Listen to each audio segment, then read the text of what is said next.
Bem-vindos então a mais um programa A Música de Baco. Este é o programa número 9 desta série que vamos fazendo neste verão quente de 2025. Muito quente quente demais, não é? Mas pronto, faz parte é o verão que está aí. E nós vamos refrescar aqui um pouco hoje, não só com vinhos, mas também com música, porque o João Goxo, que é o nosso convidado de hoje, obrigado João por estares aqui connosco. Obrigado pelo convite. Vai juntar mesmo estas duas componentes que nós temos tentado fazer desde o início. Exatamente. Agora, hoje é que se adequa mesmo. Exatamente, é aqui um projeto original do qual iremos falar durante o programa e estamos já desde já agradecidos à presença do João aqui connosco e vamos começar então com a nossa primeira pergunta, que é a pergunta da ordem, o porquê da enologia. Como é que o João vem parar à enologia? É assim, eu sempre estive ligado a esse mundo, o meu avô, desde que eu me lembro que produz vinho, mas nunca foi uma opção até eu chegar ao final do secundário, porque eu nunca me ocorreu sequer que eu podia estudar enologia.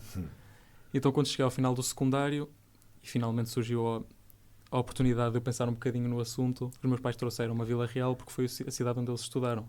Okay. Então mostraram-me a universidade, mostraram-me onde ficava cada escola e depois mostraram-me a vinha da universidade. E eu calhei de perguntar porque é que a universidade tem uma vinha. E só aí é que me ocorreu que podia efetivamente seguir esta paixão e fui logo de cabeça e não me arrependi. Previamente não tinhas conhecimento que a UTAD tinha o curso de enologia. Nunca me tinha ocorrido, nunca sequer tinha pensado no assunto.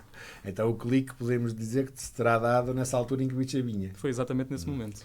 E qual é a tua perspectiva? O que é que estavas a pensar quando vietes para a UTAD? O que é que estavas à espera como curso de enologia?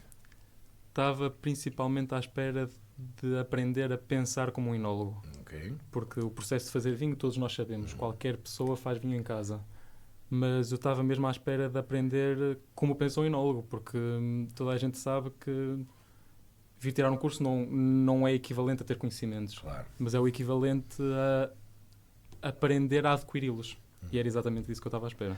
E em relação a isso que estavas à espera, foi isso que encontraste na UTAD ou foi algo completamente diferente? Foi exatamente isso que eu encontrei. Eu cresci no mundo de vinhos, se calhar não tão convencional assim. O meu avô já fazia vinhos de baixa intervenção há muitos anos e mais recentemente vinhos naturais. Portanto, a parte do convencional era-me completamente alheia e sempre foi muito bom poder conhecer também essa realidade. E então, a nível de cadeiras, era aquilo que estavas à espera? Esperavas cadeiras mais práticas? Estava à espera de um bocado mais de foco em viticultura. Mas não saí de cá chateado. Ainda bem, isso é que é... Ainda vai deixar, olha, os pais deixaram para ele vai deixar para o futuro. Para o futuro, talvez. Essa é uma pergunta que vamos fazer ainda mais à frente. Então, em relação ao corpo docente, achaste que estava preparado, achaste que era aquilo que era necessário para formar um jovem enólogo com a necessidade de estruturar o pensamento como era a tua? Na maior parte dos casos, sim. Consegui ter professores muito conhecedores, principalmente gente que estava muito habituada a como é que é o processo de produzir um enólogo e acho que disso não saí nada desiludido, não. Muito bem. E então, em relação aos teus colegas, tu já tinhas algum background a nível de vinhos, não é? Sobretudo em tua casa. Os teus colegas que entraram assim um bocado de paraquedas, que acontece todos os anos entrarem muitos, que perspectiva eles tinham do futuro? Ou seja, o que é que eles pensavam que era enologia, o que é que pensavam ser do fim do curso? Esses colegas que caíram de paraquedas, a maior parte deles inscreveu-se porque gostava de vinho. Já é um bom princípio para ser enólogo. Mas sinceramente não me lembro de nenhum que não tivesse gostado do curso e que não tivesse ou prosseguido a trabalhar na área ou prosseguido os cursos mesmo a estudar mais a fundo. Todos eles se apaixonaram pela área e todos eles estão presentes. E achas que estão todos colocados na área? Porque nós temos aqui vários programas, temos aqui vários convidados. Há pouco tempo também, não é? Vocês ainda saíram há pouco tempo, não é? Eu terminei o curso em 23. Sim, mas há pouco tempo ainda é pior. Acho que a situação ainda se agudizou mais um bocadinho. Ou seja, muitas das pessoas que tiram o curso hoje em dia não trabalham na área. Ou trabalham numa coisa completamente diferente. Ou vão para a parte comercial, ou vão para um sem número de funções que nada têm a ver para aquilo que estudaram. Os seus colegas do teu ano tens essa percepção, pelos vistos, tens uma percepção diferente, não sei se é verdade ou não. Eu sinto que a vasta maioria deles está de uma forma ou de outra ligada ao vinho.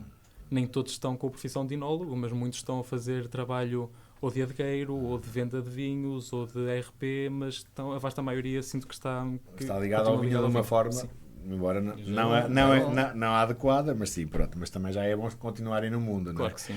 E dos tempos de estudante, o que é que tu recordas de Vila Real? Foi uma altura de muitas aventuras. Foi uma altura de pouco juízo. Mas foi a altura em que eu efetivamente fiz amizades que ficaram e que se mantêm e fiz histórias que certamente continuarão comigo. E das noites e das festas de Vila Real? Coisas que possas contar, né? Está sempre aquela questão. Foram demasiadas. Eu nunca fui uma pessoa de ficar em casa e acabei por me cercar de pessoas que também não eram pessoas de ficar em casa. Portanto, eu acabei por dormir muito pouco ao longo do curso de Sinologia. Mas para quem me está a ouvir em casa, dá tempo para tudo. Dá tempo para tudo. Terminei o curso em 3 anos, mesmo saindo praticamente todas as noites e tendo-me juntado a uma tuna, e deu tempo para tudo e sempre dá tempo para tudo. E uma música que te faça lembrar esses tempos? Bem, eu, como terminei de dizer, juntei-me a uma tuna no início do meu 2º ano e foi aí que fiz a maior parte dos meus amigos que se manteve até agora. E certamente, se ia escolher uma música que identificasse os meus tempos de estudante, ia ser uma música deles, e escolheria A Eterna Cidade da Transmontuna, que é uma música que me marca muito. Muito bem. Vamos ficar então com a Transmontuna. É um inédito aqui no nosso programa. Até já. Até já então com o João Goxo e com a Transmontuna agora. Cidade querida, de sol vestida em seu encanto. Depois da Transmontuna em estreia aqui nos nossos programas, nesta 4ª temporada. E já era de vida, não é? Nós já tivemos aqui uma tuna, mas não foi a Transmontuna. Já não me lembro qual foi a tuna, mas não foi a Transmontuna. A Transmontuna é a primeira vez. E a Transmontuna ainda por cima está muito ligada à nossa rádio. E ainda este ano de 2025 foi feito um encontro com a Transmontuna. E foi recordado um momento. Também estavas lá, não é? Não. Não sabes? Acho que não. Naquele momento onde nós trouxemos aqui à Aula Magna, a rádio trouxe à Aula Magna os Clã. Isso sim. E depois os Clã acabaram a noite nas instalações da rádio. E pronto, e pelos vistos, um caso ainda ficou lá nas mãos de alguém da Transmontuna, da Manuela Azevedo, dos A Manela é sempre Vila Real. naquela noite deixou o caso ficar. Pronto, são histórias da histórias da rádio que se e da rádio. misturam muito com a rádio, e ainda bem, portanto, duas instituições aqui da nossa cidade e da nossa região. Já. Muito bem. Mas hoje também damos um pouco este espaço maior à música, depois as pessoas já vão perceber porquê. Porquê? Vamos falar então com o João. João, é o primeiro vinho do nosso programa. Vamos falar um bocadinho deste vinho primeiro e depois do projeto que está ligado ao vinho. Certo. O que é que estamos a provar, para quem nos está a ouvir em casa? Pronto, nós estamos a provar um monocasta. O nome da casta é Exal. A maior parte das pessoas até poderá não estar muito... poderá não conhecer muito bem a casta Exal. É uma casta muito típica ali da minha cidade. O nome completo da casta é Exal da Lixa. Lixa é de onde eu venho. E geralmente é uma casta que é usada principalmente para blends, para fazer volume, para aumentar a acidez. E nós estamos a tentar mudar um bocado a mentalidade e a tentar mostrar que quando a vinha é trabalhada da forma correta e a adega é trabalhada da forma correta, conseguimos tirar um vinho bastante equilibrado lá. E é o que estamos a provar. É mostrar a mais-valia da casta, não é assim? Claro que sim. E também já provei o vinho, está claro. Isto foi muito ao típico vinho verde da atualidade, não é? Fala-nos um bocadinho nesse sentido. Que tipo de vinho é este para vocês? Pronto, para começar, isto é um vinho que não teve filtração nenhuma. Não tem adição, chama-se um vinho natural. Ele é protegido na mesma contra a oxidação e contra infecções, mas não com o típico sulfuroso, mas com recurso a uma técnica que o meu avô desenvolveu, que é a flor de castanheiro, que é a flor da árvore que dá as castanhas, é antioxidante, antisséptica, e é o que nós usamos. E muito bem, pegando nesse pequeno pormenor, esse pequeno grande pormenor, por assim dizer, vamos falar então do projeto e da origem do teu projeto Palmeirinha, não é? De onde é que isto começa? E como começa? E o nome também, de onde é que vem este Palmeirinha? Pronto, o projeto começou ali entre 93 e 94. O meu avô reformou-se muito cedo. Reformou-se aos 54 anos, creio eu. E não querendo ele parar, plantou uma vinha na quinta da mãe dele, Palmeirinha. O nome já está explicado. Inicialmente sem intuito nenhum. A ideia dele era manter-se ativo, mas rapidamente se apaixonou pela arte e começou logo desde o início a diminuir a quantidade de químicos que aplicava na vinha, porque palavras dele, não se queria envenenar.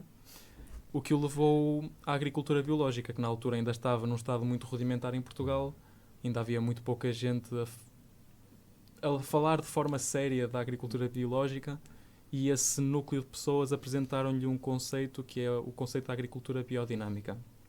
O que é que isso é? É uma forma de agricultura que nasceu na Alemanha há mais ou menos 100 anos, que, além da obrigatoriedade de ser biológico, tem regras um bocado mais restritas. Há muito menos produtos que podemos utilizar. Os produtos que podemos usar em quantidades muito mais baixas do que o biológico. E depois tem esta componente holística que geralmente é muito criticada pelo mundo enológico, que é a parte de... chamemos-lhe astrologia. Nós olhamos muito para a posição dos astros para fazer determinadas coisas, principalmente na vinha. Só se faz quando já li alguma coisa sobre isso. Quando os astros, naquela semana, pode-se fazer determinada operação na vinha. Noutra semana já não é aconselhável. O exemplo mais prático que eu posso dar é o deste vinho. Este ano, por causa do tempo, não pude fazê-lo sempre, mas o vinho que nós estamos a provar aqui não foi filtrado. Podemos ver que está bastante clarinho. Está limpo. Porquê? Certo. Porque sempre que eu engarrafo, tento que seja numa altura em que a Lua se está a aproximar da Terra. Porquê? Da mesma forma que a Lua tem força nas marés, ela puxa os líquidos na sua direção e, portanto, tudo que é sólido, tudo que é depósito, fica bem depositado no fundo da cuba, o que nos dá um vinho bastante límpido. Esta é a primeira vez que eu sei, é curiosa, não é? Comecei a ler alguma coisa sobre isso e é um mundo novo. É um mundo Apesar completamente de novo, não é? Não ser nada de novo quem está por trás disto, não é? Porque já está pensado há muitos anos, não é? Mas que para nós hoje em dia... E teve que haver muitas tentativas claro, para saber se funcionava ou não é? E há muitas coisas que nunca vamos conseguir provar que funciona, não é? Porque a agricultura biodinâmica mostra os seus resultados há 20, a 30 anos. Pois.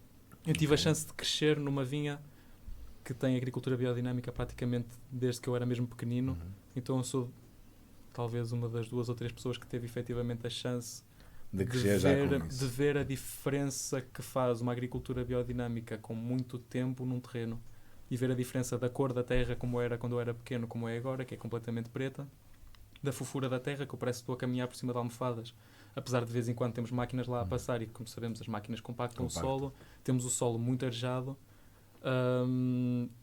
a força das plantas que crescem pelo solo, das ervas daninhas, são muito mais vivas, são muito mais verdes, e temos um ecossistema muito mais equilibrado. Nós nunca fizemos nada contra, por exemplo, a cochinilha, e tínhamos muito problema de cochinilha ali no final dos anos 90. Agora não temos nada, a natureza acabou por se equilibrar a si própria. Controla-se ela própria. E esta coisa do biodinâmico, a perspectiva no mercado, isso é valorizado? É. Em Portugal nem por isso. Pois, em Portugal. Em Portugal é uma coisa muito rudimentar. Eu creio que projetos de vinho biodinâmico certificados devemos ser 3, talvez 4. Portanto é uma coisa muito pequena. Mas em países como em França e na Alemanha é uma coisa que já está muito mais espalhada, é um conceito que as pessoas já reconhecem quando ouvem falar e é uma coisa que as pessoas não se importam de gastar mais uns trocos para poder ter. Ok. Mas quando falamos em gastar mais uns trocos, vamos supor a diferença de um vinho custaria, imagina, 10 euros, um biodinâmico obrigatoriamente terá outro valor. Acaba por ser um bocado pela escolha do produtor, não é? Ok. Nós na Palmeirinha Mas temos... isso é em todos os vinhos. Claro que o sim. produtor é que define o preço Claro e que não é sim. propriamente o vinho, muitas vezes. Nós na Palmeirinha temos a filosofia que queremos que o vinho nos garanta uma forma de viver confortavelmente, mas sem estar a passar um encargo muito grande para o consumidor. Portanto, os nossos vinhos não são absurdamente caros, mas obviamente se tivéssemos vinho convencional, as pessoas do mercado se calhar não estariam tão à vontade para pagar o preço que pagam por ela como estão à vontade para pagar agora. Muito bem. Nós temos a perspectiva, e já temos aqui uma convidada, a Catarina, do vinho biológico, só de vinho biológico. Uma vinha, quando é biológica, a produção é muito menor. Pronto, e o biodinâmico, se calhar, ainda há mais constrangimentos na sua produção, o que obrigatoriamente terá que encarecer talvez o custo do vinho, não o custo de produção eventualmente, mas isto é uma coisa que por acaso os nossos ouvintes e nós também queríamos perceber. Sim, para dar assim uma chega em termos de números, de 3 hectares, nestes últimos 2 anos tenho tirado mais ou menos 17 mil litros. Não é uma quantidade muito alta, é alta se calhar para um produtor de um Douro, mas para vinhos verdes sabemos que é uma coisa bastante baixa. Mas nota-se perfeitamente no produto final a qualidade. E esta coisa, pronto, os vinhos biológicos, biodinâmicos, patenados, é muito difícil o controle do produto final. É muito mais difícil, certo? Como é que, como tu, no papel enólogo, vives esta incerteza do produto final? Para começar, higiene. Higiene tem de estar sempre no ponto. As coisas mal são utilizadas têm de ser imediatamente lavadas, imediatamente higienizadas, porque não nos podemos dar ao luxo de ter uma infecção. Se eu quero ter uma infecção de barete ou de anceniásperas, chapéu. Não, ou ponho um Isso vinho é até os outros. Uma infecção por brete é super complicado de eliminar numa adega, não é? Sim, mas umas clarificações, umas filtragens, se calhar até ajudaria. Nós não temos esse tipo de De armas. auxiliares, não é? Portanto, temos de ter sempre muito cuidado com a higiene, temos sempre muito cuidado com as uvas que entram. Nós só usamos uvas de produção própria, nós sabemos o que é que elas têm e depois há sempre o controle de temperatura. Estamos todos os dias, tanto na vinha como na adega, estamos sempre alerta. E nas tuas produções tu consegues definir um perfil e manter esse perfil de ano para ano, ou o perfil é quase impossível de formatar, digamos assim? Algumas coisas conseguimos controlar, não é? Uma maceração pelicular, o tempo de contacto, ou se fica numa cuba de inox, ou se vai para uma talha, ou se vai para uma barrica, esse tipo de coisas conseguimos controlar. Agora, o perfil aromático, como vem da vinha, é inegavelmente o que vem de lá. Nós não inoculamos, portanto, Ou seja, só nesse com sentido... leveduras indígenas. Sempre. Em saber... No nosso caso, em biodinâmica, podemos utilizar leveduras de compra desde que não sejam geneticamente modificadas. Mas no nosso caso tentamos sempre ser o mais fiéis possível ao natural. E como é que vês o futuro do projeto de Palmeirinha? Quais são as ambições para o futuro? Se calhar crescer um pouco mais. Estamos com umas dimensões, 3 hectares não é uma coisa muito grande. Talvez um crescimento, mas E no mas vosso muito caso lento. o crescimento biodinâmico vai ser um bocado tem de ser mais, uma coisa muito controlada e muito mais lenta. lenta, não é? Porque, é assim, a viticultura biodinâmica não é difícil. Exige muito menos gastos a nível de produtos Produtos, mão de fitofarmacêuticos, obra... mas exige mais mão de obra. Temos de estar lá sempre, temos de estar atentos, porque nós trabalhamos de uma forma preventiva. Nós prevenimos, mal vejamos um sinal, temos de atuar logo. Mal chova, temos de atuar logo. Se há previsões de chuva, temos de atuar logo. Porque se calhamos de ter uma infecção, seja de míldio ou oídio, está tudo Exatamente. perdido. Como é que você já está com o mildio, por exemplo? Nós podemos usar... Além de remover as folhas, essas coisas todas, como é que você já está com o mildio? É assim, nós podemos usar cobres, quantidades muito mais baixas. Calda bordaleza? Calda bordaleza. E depois, dentro de uma filosofia muito biodinâmica, nós tentamos utilizar ao máximo o que há dentro da vinha para proteger a própria vinha. Nós usamos o limão, por exemplo. A casca de limão é muito rica em terpenos e os terpenos são antifúngicos. Portanto, nós acrescentamos a água fermentada da casca de limão Tipo, na calda. chá de limão, carioca de limão? Não necessariamente de carioca de limão. O que nós fazemos com as plantas, todas elas, seja a ortiga por causa do ferro, seja a Infusões. cavalinha seja o feto por causa dos insetos, nós não fazemos infusões. Nós misturamos com água e deixamos fermentar 2 a 5 dias. E é essa água fermentada que nós aplicamos. Misturamos com a calda, no meio do cobre, no meio do enxofre, E aplicam. e acaba por potenciar um bocadinho o efeito, porque nós usamos o cobre em quantidades mesmo quase homeopáticas, não é? E acaba por potenciar um bocadinho esse efeito. E eu estou muito contente com o limão. Foi o primeiro ano que aplicámos, foi este ano, e não tive problema nenhum de milho. Zero. Olha, uma boa tática é para quem nos ouve em casa, porque nós estamos aqui numa região que há muitos limões e podemos sempre aproveitar, não é? Sim, Eu tenho um limoeiro, chegou e sobrou para a vinha toda. Muito bem, há que apostar no biodinâmico. E se tivéssemos de escolher uma música para fazer um documentário sobre o projeto Palmeirinha, o passado, o presente e o futuro, que música seria essa e porquê? Eu provavelmente escolheria alguma música que não fosse muito convencional. Eu se calhar iria... Para começar, tenho de escolher um projeto português. Pronto, estamos em Portugal, temos de ajudar os projetos portugueses. E Dar eu vou- voz aos portugueses. Claro que sim, eu vou escolher um projeto que respeito muito e é um dos meus projetos preferidos em Portugal, que são os Alba Luna, que são um projeto de fusão. Eles fundem o antigo com o moderno, fundem o ocidental com o oriental. Eu sinto que isso reflete muito a filosofia da Palmeirinha. E eu agora tenho medo de dizer mal o nome porque é uma palavra esquisita, mas Não a há música problema. chama-se Palimpsestos. Palimpsestos? Sim, é uma música instrumental que tem várias andanças, ora é lento, ora é rápido, e eu acho que reflete muito a forma como nós temos de estar dentro da vinha. Muito bem. Fiquem connosco. Lançar aos céus cidade. Continuamos então aqui na Universidade FM neste programa número 9, a música de Baco com João Goxo, e vamos continuar Portanto, quando é que vamos às músicas? Às músicas não. Ainda há de ser no próximo ser bloco, no que há de ser próximo, aqui um ok. vinho especial, não é, Ok, João? ok. Vamos aguardar um bocadinho, vamos deixar aqui os nossos ouvintes bem. na expectativa do porquê da música e do programa. Agora vamos para o nosso segundo vinho. Desta feita vamos provar no Loureiro, que é a minha casta favorita dos vinhos verdes, e que eu posso dizer que já provei que isto é um vinho completamente diferente de um Loureiro tradicional, não é assim, João? Eu geralmente uso este vinho para mostrar às pessoas que efetivamente o vinho biodinâmico não é a mesma coisa que um vinho convencional. Porque a maior parte das pessoas que estão habituadas a beber loureiro, que provam este vinho, a primeira reação é sempre: isto não é loureiro, estás-me a enganar. Como deve ter sido um bocado o que aconteceu aqui. Pronto, isto no fundo é a prova que, seja melhor ou seja pior, isso já depende do gosto das pessoas, um vinho biodinâmico é efetivamente diferente em termos principalmente organoléticos. Como é que, vamos supor, por exemplo, um americano, como é que tu explicas a um americano que vem a Portugal e o que ele conhece são vinhos de grandes casas dos vinhos verdes, não vamos falar em nomes, e de repente chega ao pé de ti e prova um vinho destes, como é que tu explicas a um americano que isto é um vinho verde? Não, deve ser assim das coisas mais difíceis de fazer.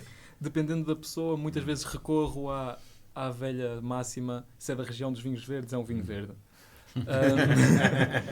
Mas é um bocado entra um bocado pelo uso a químicos, porque eu sinto que a maior parte dos vinhos verdes convencionais são principalmente marcados pelo uso de sulfuroso exagerado e por uma acidez exagerada. Ao gás, essas E por uma acidez exagerada. Naquela corrida para ter vinhos com baixo grau, com boa acidez, com algum gás, seja injetado ou não seja, acaba por se recorrer um bocado mais a produtos que se calhar mascaram um bocado o que é a faceta real do vinho, e portanto daí não termos um produto como este. Geralmente vou um bocado por aí. E falando um pouco agora então deste vinho e da estabilização deste vinho, vamos voltar um bocadinho aqui atrás no tempo.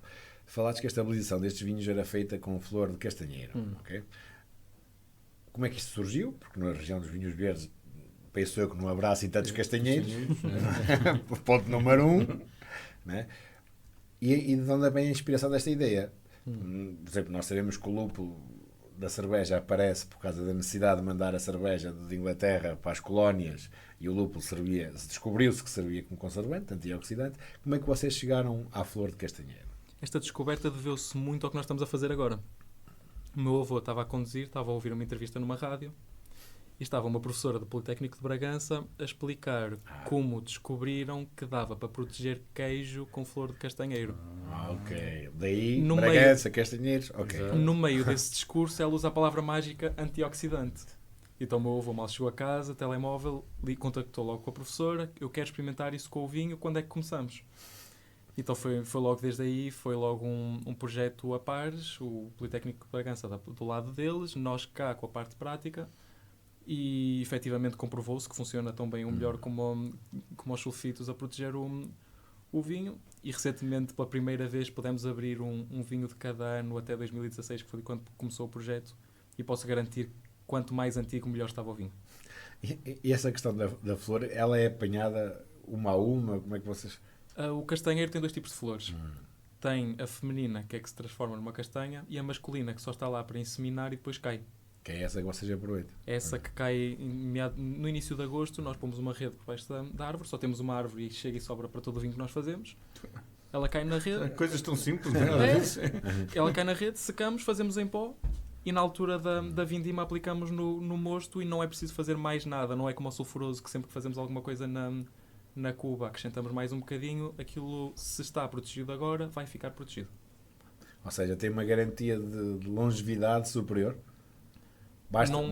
Não há provas disso para já. Não é a primeira vez que fizemos. Foi em 2015 num tinto em meia dúzia de garrafas, e a primeira vez que fizemos a larga escala foi em 2016. Portanto, ainda não temos provas concretas que funciona mais do que isso, não é? Se fosse um vinho com sulfuroso de 2016 até à data, grande parte do sulfuroso já tinha ido à vida, não é? O vinho já estaria muito mais protegido, teria evoluído, oxidado, bem ou mal. Isso depois depende do vinho, e neste caso a oxidação é feita de outra forma. É isso que estás a querer... Sim, na minha experiência, dessa única vez nós não guardamos muito histórico. Portanto, foi mesmo uma coisa que me marcou muito a mim e ao meu avô, foi podermos abrir uma garrafa de cada ano até 2016. E lembro-me perfeitamente que nenhum deles estava sequer a mostrar um sinal de oxidação ainda, mesmo 2016. Muito bem. E a nível de novidades deste tipo de tratamento, vocês estão a fazer mais algum estudo?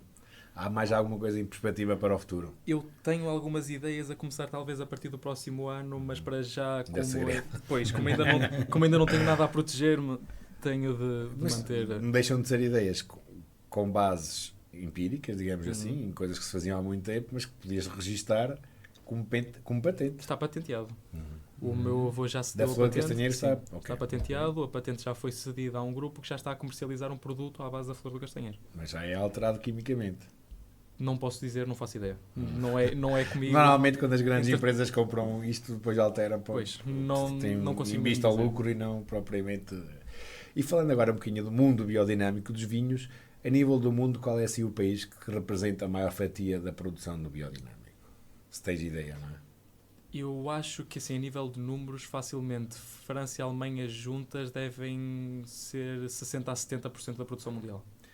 E a tipologia desses vinhos também é brancos, tintos? Qualquer tipo de vinhos. Qualquer tipo de de vinhos pode ser biodinâmico, desde que as uvas sejam de produção biodinâmica e não haja nada que vá contra as regras na parte da enologia. Muito bem. De resto, qualquer vinho pode ser E biodinâmico. se eu te pedisse para escolher um grande vinho biodinâmico, sem ser o teu, qual é que seria? Eu ia ter de ir para um vinho português na mesma Uhum. e escolhi a nossa missão da Filipa Pato, que é um vinho tinto de vinhas centenárias pré-filoxera, tratadas de forma biodinâmica, que é capaz de ser o vinho mais delicioso que eu já provei.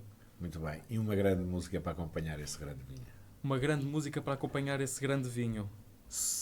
Da mesma forma que esse vinho me faz flutuar, eu se calhar ia para uma banda que me faz flutuar e ia para Pink Floyd. High Hopes. I Hope Pink Floyd aqui na Universidade FM. Até já. Beyond the horizon of the place we lived when we Ora, aqui está o verdadeiro som No nosso do programa. nosso programa. E não engana ninguém, é mesmo qualquer coisa a entrar dentro do copo.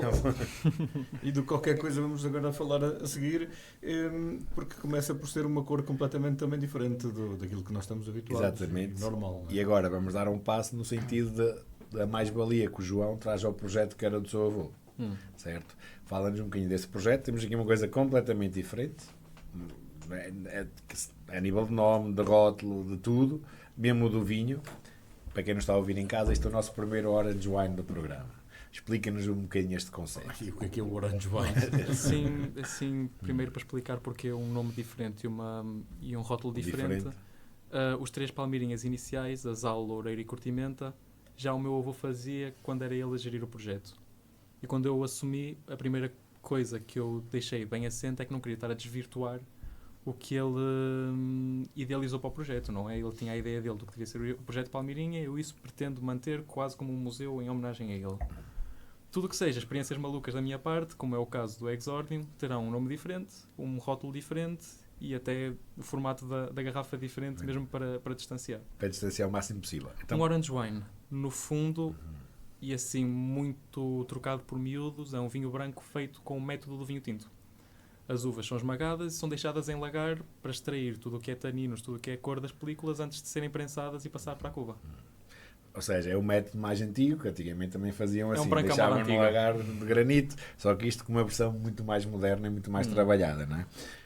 Eu estou nas minhas 7 quintas, porque eu gosto de brancos, e brancos diferentes, então, e este projeto, de facto, temos aqui uma coisa completamente diferente. Já temos aqui um patamar que se calhar já não agrada a muita gente, mas que é uma mais-valia muito grande para quem percebe disto, não É é? um divisor de marés este vinho.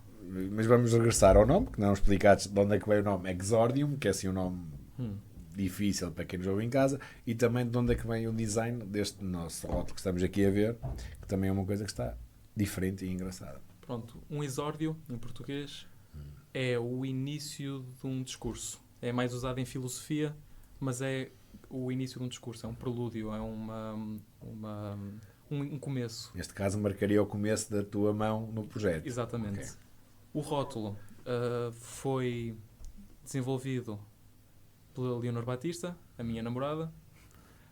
Eu sempre quis desde o início que estivesse a ânfora em primeiro plano, porque este vinho é um vinho de ânfora. Ele fez Fermenta ou estagia em ânfora? ambos.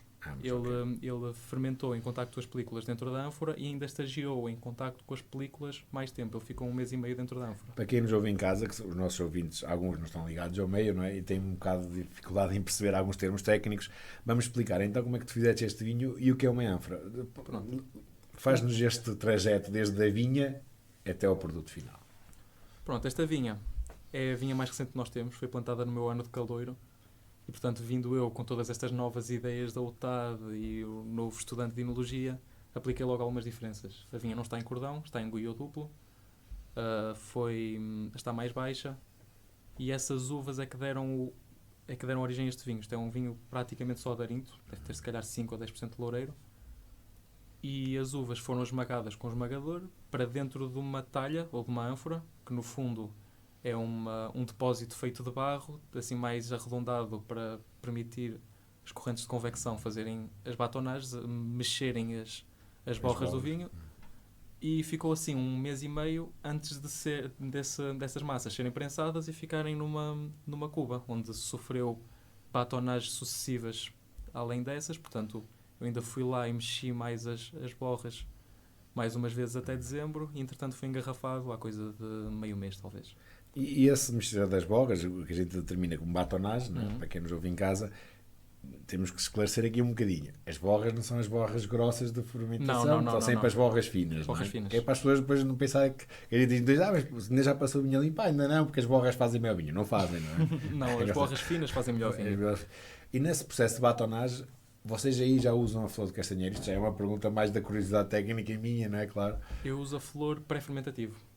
Quando as uvas são Já esmagadas, altura, a flor já foi aplicada. Ou seja, esmagas as flores com os cachos. As flores já estão desfeitas em pó Okay. anteriormente. Se calhar 1 semana antes, o tempo que eu conseguir fazer antes, elas estão já feitas em pó. Se calhar 1 dia antes deixo-as a empapar com um bocado de água ou com um bocado de mosto, se já tiver mosto. E é essa papa que eu aplico no mosto. Sendo isto um vinho de maceração, de curtimenta, eu aplico essa pasta nas massas já esmagadas e misturo. E durante o processo não aplicas mais vez nenhuma? Eu Ou depois, a tua engarrafamento ainda fazes alguma... eu no final da fermentação sirvo um copo de cada cuba e vejo se algum deles tem tendência a oxidar. Se algum deles mostrar algum sinal de oxidação nos primeiros 2 dias, ponho mais um bocadinho e à partida fica resolvido. Muito bem. E agora, e como é que aparece a música neste projeto? Neste teu projeto? Antes disso, porque é ânfora? Porque lá está, voltamos também ao início, não é? Tipo de romanos, não é? Começam as ânforas aí, mas também não é muito usado aqui por cima, não é? Não. Agora já há uma tendência em algumas casas para comprar as ânforas e outro tipo de cubas de barro. Sempre foi uma ideia que eu tive desde que comecei a estudar enologia, sempre tive curiosidade para saber como é que uma ânfora se daria no norte, principalmente nos vinhos verdes. É muito tradicional no Alentejo. Pois. Cá em cima nunca tinha visto, entretanto já descobri que há mais projetos a fazê-lo. E alguns engraçados. Sim, e foi principalmente curiosidade do que outra coisa. Tinha um companheiro, um colega que fazia vinho não muito longe de mim e tem um projeto só de ânforas. Foi nessa altura que descobri que havia mais gente a fazer de ânfora. Então já há o Ânfora Wine Day lá para mais para o Rocinho com o Pedro. E então comprei-lhe uma talha em segunda mão só para fazer a experiência e estou tão contente com o resultado que provavelmente comprarei mais uma. Para quem não sabe, uma ânfora hoje em dia custa uma pequena fortuna, se for nova. Pois, foi em segunda mão, não tenho essa experiência. Por isso é que é segunda mão, não é? Porque ela estava assim a um preço um bocado proibitivo. Pronto, mas e então, regressando agora à pergunta inicial, como é que aparece a música na tua vida, primeiro, claro, e depois neste projeto em si, e de que forma incluíste a música no projeto? Eu sempre estive ligado à música, sempre gostei muito de aprender música, sempre tive facilidade a aprender a tocar instrumentos, eu toco bastantes instrumentos, e sempre quis uma oportunidade de conseguir juntar as minhas duas paixões. Eu, enquanto estive na universidade, tive chance de aproveitar o que eu sabia que eu gostava de fazer enquanto estava com a malta da Tuna, e sempre tive essa vontade para exprimir esse meu lado. Regressando a casa, queria poder continuar a fazê-lo. E achei que a forma ideal de o fazer seria mesmo dedicar uma música ao meu primeiro vinho, e acabaram por sair de mãos dadas a minha primeira música publicada e o meu primeiro vinho no mercado. Acabaram por sair os dois de mãos dadas. E como é que tu, porque nós já sabemos como é que tu incluíste a música aqui na garrafa, Mas para quem nos está a ouvir em casa e que quiser comprar este vinho, primeiro onde é que o pode encontrar, como é óbvio, e depois de que forma é que, pegando na garrafa, pode apreciar a tua música. No contrarótulo, além do QR Code obrigatório por lei lá com os A partir com da os campanha ingredientes, anterior.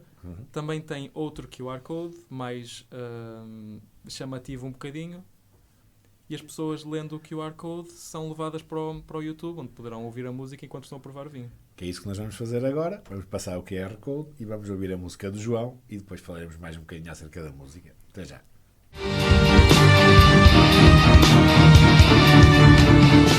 Ora, continuamos então aqui com o João, vamos caminhando também para o fim deste nosso programa. Acabamos de ouvir este Exordium, que é o nome que também dá título à música e ao vinho que provamos há pouco. E agora vamos ainda para mais uma prova. Mais uma provazinha, um vinho diferente, mas antes disso, João, esta música foi escrita e composta única e exclusivamente por ti.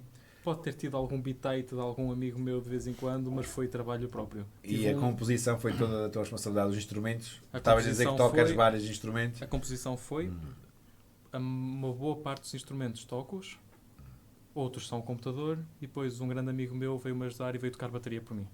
E temos em vista mais um vinho e mais uma música? Sempre que lançar vinhos que não sejam Palmeirinha, tenciono fazer isto. Ou seja, vais lançar uma linha diferente da Exordium ou vais lançar um Exordium noutros moldes e outra música a acompanhar? Agora lançando outros vinhos, se calhar até terá outro nome Ok. E outra música. e outra música. Muito bem. Então vamos voltar à Palmeirinha e ao vinho que estamos a provar agora. Pronto, aqui regressamos à Palmeirinha, que são 3 vinhos, que foi o Azal e o Loureiro que já provamos. Este aqui é o Curtimenta. No fundo é a mesma técnica que o Exordium, só que em vez de ser em ânfora, é em lagar. E a nível de castas, o que está presente no Exordium e no Palmeirinha são as mesmas, Não. o mesmo blend Não, ou não. são castas Este diferentes? aqui é só Loureiro, só que são as uvas da única parcela que nós temos separada da quinta em si. Temos uma parcelazinha em casa do meu avô, tem cerca de meio hectare, de Loureiro está no Val do Tâmega, está mesmo voltado para o sol, um sol de granito, exposição solar fantástica, as minhas uvas preferidas, e são essas que eu uso para fazer este curtimento. Este curtimento, muito bem.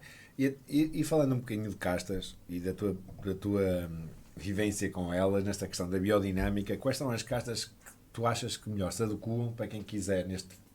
Imagina que eu quero plantar uma vinha para a semana. Ou para a semana não, que era impossível, pronto, mas na próxima época da plantação queria colocar uma vinha. Que castas é que deveria escolher se quisesse optar por a biodinâmica? Especialmente castas que sejam resistentes a fungos. Os fungos vão ser sempre o nosso maior problema, porque lá está, nós trabalhamos de forma preventiva e quando eles aparecem, alastram-se e não há nada a fazer. O Azal é uma boa escolha, por exemplo, porque tem uma película muito rija, tem as uvas mais ou menos espaçadas, seria uma boa escolha de casta. Já o Arinto é uma péssima escolha de casta. Mas o Azal, do ponto de vista da viticultura, seria a casta mais fácil de trabalhar. Mas se tivesses que escolher e tivesses agora tu também que plantar uma vinha, para além dessa facilidade em trabalhar com ela ou não, também tínhamos que escolher aqui fazer algum compromisso, Claro. digamos, escolher uma casta que também, sob o ponto de vista enológico, trouxesse alguma... Claro. Não é? Eu tenho de abrir aqui um parênteses. O Azal é menos propício a apanhar fungos, mas não é de todo fácil de trabalhar. É uma casta que ainda está muito habituada a ser crescida em ramada, portanto, se ela está em bardo, tem muitos lançamentos, muitas folhas, muita rama e tem de ser podada 2 a 3 vezes por ano. Portanto, em termos de trabalho, dá, mas neste sentido de ser menos propícia a ter fungos, é uma boa escolha. E então escolherias essa... Seria Para uma, indicar seria alguém. seria uma delas, sim. O vinhão também não seria uma má opção, por exemplo, estando dentro do tema dos vinhos verdes. Fora, talvez uma touriga. Mas seria, se eu estivesse agora a começar um projeto novo, seria o ponto focal o em Azal. termos de castas que não sejam propícias a fungos. É fungos. Dentro dessas, se calhar escolheria as que fossem mais interessantes em termos enológicos. Em termos não é? enológicos, claro. E nós estamos aqui, o teu projeto Palmeirinha e Exordium, e estamos aqui só com brancos, mas vocês têm na perspectiva, ou já têm até em casa, tintos? Chegámos a produzir tintos. E era o vinho que saía mais rapidamente, parecendo que não. Um verde tinto a ser o vinho a ser vendido mais rapidamente. Só que já estivemos a falar no off sobre a flavescência dourada. É uma doença de vinha que veio de França mais ou menos recentemente, que ainda não tem forma de ser controlada, acho que nem no convencional, não estando Não eu é em fácil, erro. sim. Se não for a prevenção, difícil. Ela, no momento em que aparece, acho que está por lei que somos obrigados a arrancar a vinha. Essa parcela, aconteceu isso, arrancámos essa parcela e na altura o meu avô preferiu replantar com loureiro e, portanto, pelo menos nos próximos anos não temos previsão para ter tintos. Não há essa perspectiva. Que é uma pena, porque eu acho que os vinhos verdes também poderiam fazer uma mais-valia sua, é a produção de um tinto, de um verde tinto diferente. Peço desculpa. Porque hoje em dia há muitos brancos completamente diferentes nos verdes, fora do normal do vinho verde, e tinto ainda não há assim nada diferente, pois não? Ou estarei enganado? Eu, sinceramente, não sou muito versado em verdes tintos, por mais estranho que pareça, mas há toda a possibilidade de o fazer e de certeza que haverá aí projetos muito interessantes de verdes tintos. E a nível de projetos Palmeirinha, a nível de categorias especiais, falamos um bocadinho há bocado em off, a perspectiva que estás a pensar em fazer um espumante. É para avançar, não é? E que tipo de espumante é que pretendes fazer? Já temos algumas experiências a andar para a frente. Um espumante de loureiro, 100%. Provavelmente esta experiência não entrará no mercado por ser tão pouca quantidade, ou se entrar será para canais mesmo muito específicos, mas estou a gostar muito do processo, apesar de ainda não estar terminado, estou a gostar muito do perfil que ele está a ter e provavelmente será uma coisa para seguir em frente. Muito bem. E agora, para quem nos ouve, os nossos ouvintes da nossa rádio e das outras que nos acompanham neste projeto, onde é que podemos fazer a aquisição dos teus vinhos? Idealmente entrariam em contacto connosco para nós direcionarmos à pessoa certa, porque nós não fazemos distribuição direta. Okay. Nós temos os nossos distribuidores que nos compram o vinho e depois revendem, seja para garrafeiras, seja para restaurantes, para bares, e nós acabamos por lhe perder o rastro. Se calhar o lado negro da moeda de trabalhar com distribuidores é não saber onde é que ele está à venda. Não ter contacto com o cliente final, não é? Mas dependendo do sítio do país que a pessoa for, eu facilmente a direcionaria para o distribuidor que trabalhe mais nessa área e acabávamos por conseguir chegar a uma... Certo. E como é que vamos contactar então a empresa? Pronto, pode ser tanto pelas redes sociais, Quinta da Palmeirinha, em qualquer rede social, seja o Instagram, seja Facebook. Nas redes sociais está publicitado o contacto telefónico, o e-mail joaogosto@palmeirinha.com se quiserem saber já, e entrem em contacto por qualquer forma, estou sempre eu atrás, porque é uma empresa de uma pessoa, portanto estão à vontade. É chamada monocultura. Muito bem. E então agora, se tivéssemos que levar um vinho para uma ilha, só um vinho, qual seria, porquê e uma música para acompanhar? Destes que estamos aqui a provar? Não necessariamente. Um vinho que te tenha marcado, um vinho forte que te marque, ou que te tenha marcado e que tu só pudesses levar um. Só pudesse levar um. Ilha puxa-me para vinhos brancos. Eu, se calhar, um dos vinhos brancos que mais me marcou recentemente foi o Covela Avesso 2022. Achei-o delicioso, uns aromas a manteiga absurdos. Estou mesmo apaixonado por esse vinho. E música. Paradisíaco puxa-me para Jazz Fusion. Portanto, eu se calhar ia lá para os lados do Japão e chamava o Ryo Kawasaki e pedia a Raisins. Muito bem. Ryo Kawasaki aqui na Universidade da FM. Até já.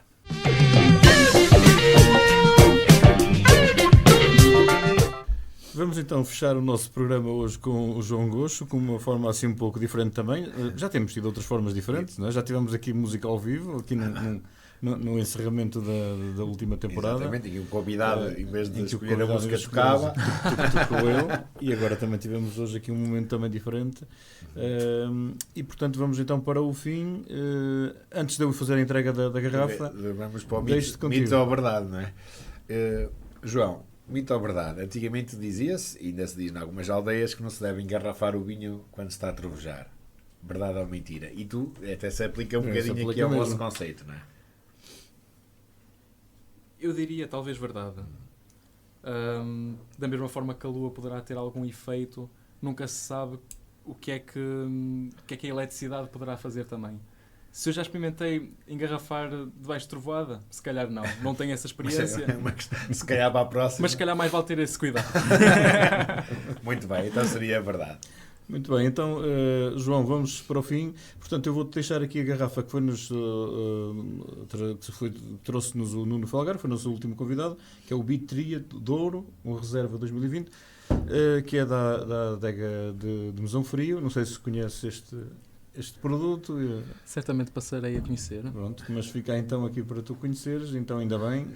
E agora pedia-te então que nos dissesses o que é que vais deixar para o próximo convidado. Pronto, não podia deixar de deixar aqui o que eu gosto de chamar o meu bebê, e deixo aqui uma garrafa de Exordium 2024 para o próximo que cá vier. Muito bem, então ficamos por aqui. Exatamente, e acompanhem o João no seu projeto de vinho e também musical. Certamente que irão ter novidades em breve. Obrigado, João, pela tua presença. Obrigado pelo convite.